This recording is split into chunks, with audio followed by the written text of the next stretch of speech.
जी, राजीव जी, ये बात निश्चित रूप से सही है कि इस देश को में जो प्रतिक्रिया की आवश्यकता रही है लंबे समय से अलग-अलग मौकों पर, वो प्रतिक्रिया देखने को नहीं मिली है। ये बात सही है। लेकिन इस देश में ऐसे बौद्धिक जगत जो है, वो हर सरकार की खामियों का को सामने लाने के लिए सामने आया है।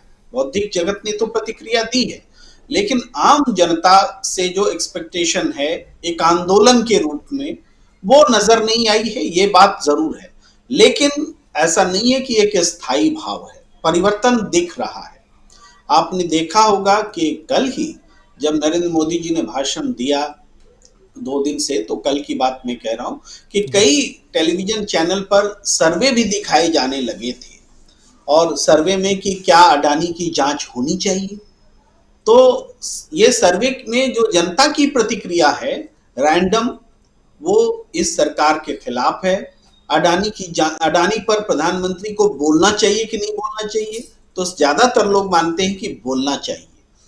हमने ये भी देखा कि एक चैनल के प्रमुख ने, जो कि कथित हिंदूवादी चैनल है, उसने देश का नेता कौन लोकप्रिय है बोल करके उन्होंने सर्वे कराया, तो राहुल गांधी उसमें आगे निकल गए, जबकि उनकी एक्सपेक्टेशन में नरेंद्र मोदी होने चाहिए थे।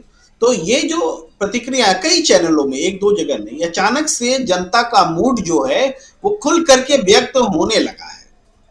अब हम यहाँ थे कि कांग्रेस ने जो यात्रा शुरू की देश में, राहुल गांधी ने जो यात्रा शुरू की, तो वो यात्रा एक सदन में आते आते, एक हम कह सकते हैं कि सड़क से सदन में वो मुद्दा इस रूप में आया।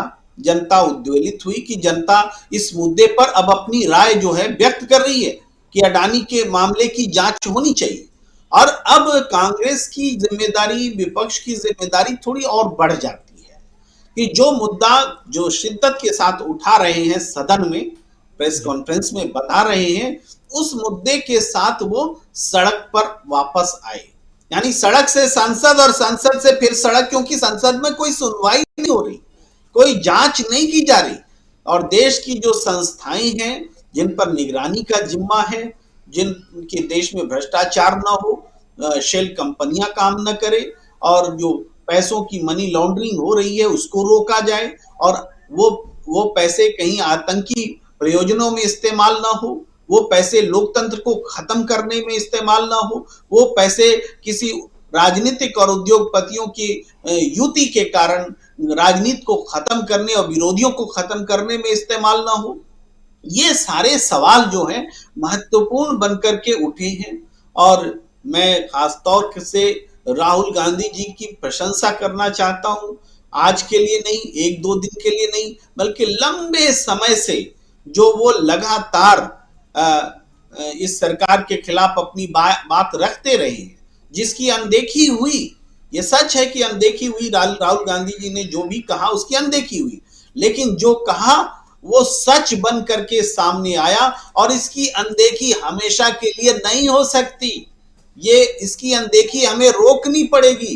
देश की जनता के दिल को झकझोरा है राहुल गांधी ने, और ये सरकार जो प्रचंड बहुमत वाली सरकार है, उसके प्रधानमंत्री ये बोलने को विवश हुए हैं कि हम अकेले हैं, मैं अकेला लड़ रहा हूं, ये बात कहने के लिए वो मजबूर हुए हैं। तो ये कहीं ना कहीं इस ये बात उनके जेहन में आई है कि ये अडानी वाले मसले पर वो अकेला पड़ चुके हैं, और अकेला पड़ चुके हैं। तो ये मुझे एक बात और है, उम्मीद भी है, अपेक्षा भी है कि जब कभी भी गलत होता है तो गलत के खिलाफ, ऐसा नहीं है कि भारतीय जनता पार्टी की जो सरकार है उसमें प्रतिक्रिया नहीं होगी या नहीं होनी चाहिए, उसमें भी प्रतिक्रिया होगी, हमें इंतजार है।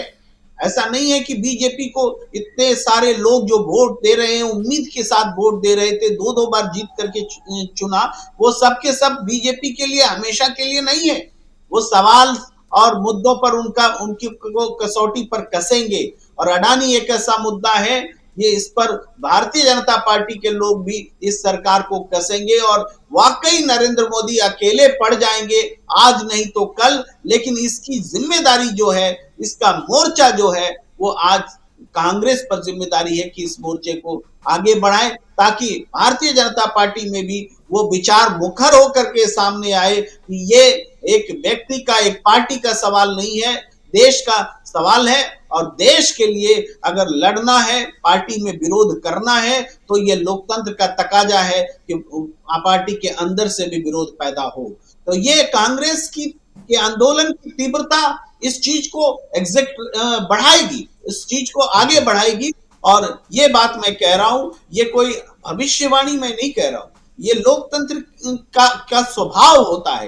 हिंदुस्तान में लोकतंत्र आज से नहीं, सदियों से है। हमारे आचार व्यवहार में ग्रामीण स्तर पर, जिसको राजीव गांधी जी ने पंचायती राज में जिंदा किया था, गांधी जी ने सपना देखा था कि लोकतंत्र जो है गांवों में बसता है। तो वो जो लोकतंत्र है उसका ये स्वभाव है कि किसी सत्ताधारी पार्टी को वो निरंकुश होने से रोकेगा। और इसमें कांग्रेस की भूमिका महत्वपूर्ण हो गई है। राहुल गांधी का प्रयास हमेशा याद किया जाएगा। जी जी, देखिए राजीव जी, ये तो पूरा लगता है जो आपने लास्ट में पंक्ति कही कि उनको ये गुमान होगा कि 2024 जीतने जा रहे हैं। तो हारने वाले को भी लगता है, तो उनको क्यों नहीं लगेगा? वो तो 2 बार जीत चुके हैं, तो उनको तो लग ही रहा होगा कि हम फिर से जीतने वाले हैं। दूसरी बात यह है कि वो जो इस तरीके से सीने पर अपने आप को चोट पहुंचा करके जो बात कहना चाहते हैं, तो वो उस बात को कहना चाहते हैं जो पहले से था। आपको प्रचंड बहुमत मिला, आप 140 करोड़ लोगों के समर्थन का लगातार दावा करते रहे, और उसके बाद भी आपको सीना ठोक करके कहना पड़ रहा है कि हम अकेले हैं और हम सब पर भारी हैं। दोनों ही बातें परस्पर विरोधी लगती हुई दिख रही हैं। आप अकेले भी हैं और अकेले सब पर भारी भी हैं। और आपके साथ क्या 140 करोड़ लोग नहीं है? कि आपके साथ 302 सांसद नहीं है? कि आपके पास संघ परिवार नहीं है? कि आनुषंगिक संघिक संस्थानें नहीं है? ये सारी बातें, ये जो भ्रम है, ये उनकी मन स्थिति को दर्शाता है कि स्थिति बदल रही है। यानी नरेंद्र मोदी जी और भारतीय जनता पार्टी के लिए जो परिस्थितियां रही हैं, उसमें अब बदलाव हो रहा है, उसका ये प्रकटीकरण हो रहा है। अन्यथा ये बताने की जरूरत नहीं थी कि आप कितने ताकतवर हैं। दूसरी बात, मैं सदन में नरेंद्र मोदी जी की कही हुई बात से उठाना चाहता हूं, वो ये कि उन्होंने कहा कि अभी राष्ट्रपति के अभिभाषण को लेकर के कुछ भी नहीं कहा गया। इशारा राहुल गांधी की तरफ था कि राहुल गांधी ने उस पर कुछ नहीं कहा, यानी कांग्रेस ने कुछ नहीं कहा। इसका मतलब अभिभाषण को मान लिया गया, उसमें कही गई बातों को मान लिया गया। इसी को आप देखिए, जब राहुल गांधी ने अडानी मसले पर इतने सवाल उठाए, अडानी और नरेंद्र मोदी के संबंधों पर सवाल उठाए, भ्रष्टाचार का प्रश्न उठाया, संस्थानों पर प्रश्न उठाए कि जांच नहीं हो रही है, होनी चाहिए, इन सारे सवालों पर अगर प्रधानमंत्री की तरफ से कुछ भी नहीं कहा गया, तो इसका मतलब है कि राहुल गांधी की बात भी मान ली गई है, उन्हीं की भाषा। अगर प्रधानमंत्री जी ने जैसे कहा, वैसे ही राहुल गांधी की भी बातें मान ली गई हैं कि वो सारी बातें, जो सारे आरोप जो हैं वो लगा रहे, वो सच है।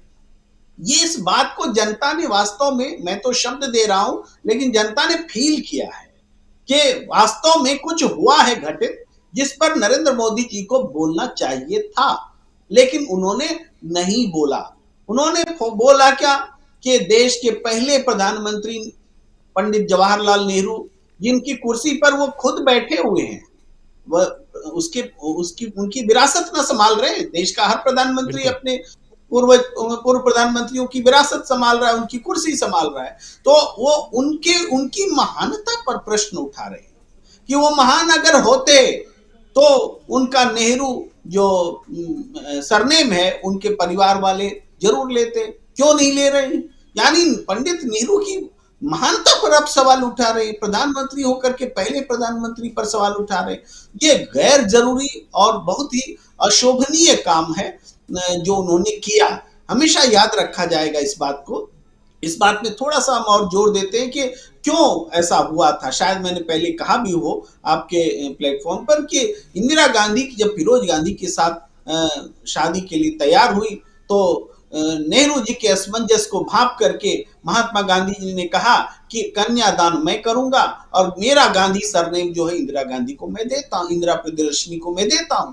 तो इस तरीके से महात्मा गांधी वाला गांधी जो सरनेम में इंदिरा गांधी के पास आया और उसके बाद वो गांधी सरनेम चलता गया। तो नेहरू क्यों नहीं चला, वो तो ऐतिहासिक तथ्य है।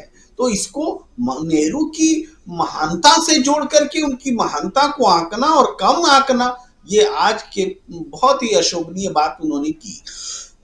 तो कुल मिलाकर के जो राजनीति चल रही है उसमें कांग्रेस ने एक सतत प्रयास करके, मेहनत करके, संघर्ष करके एक स्थिति में राजनीति को पहुंचाया है जहां पर ये बात मार्क करने की है। आप जरूर कहते हैं कि विपक्ष में वो बात नहीं दिख रही है, लेकिन विपक्ष में जो दिख रहा है वो देखिए राजीव जी, विपक्ष में ये दिख रहा है कि कोई भी भारतीय जनता पार्टी से सटने को तैयार नहीं है।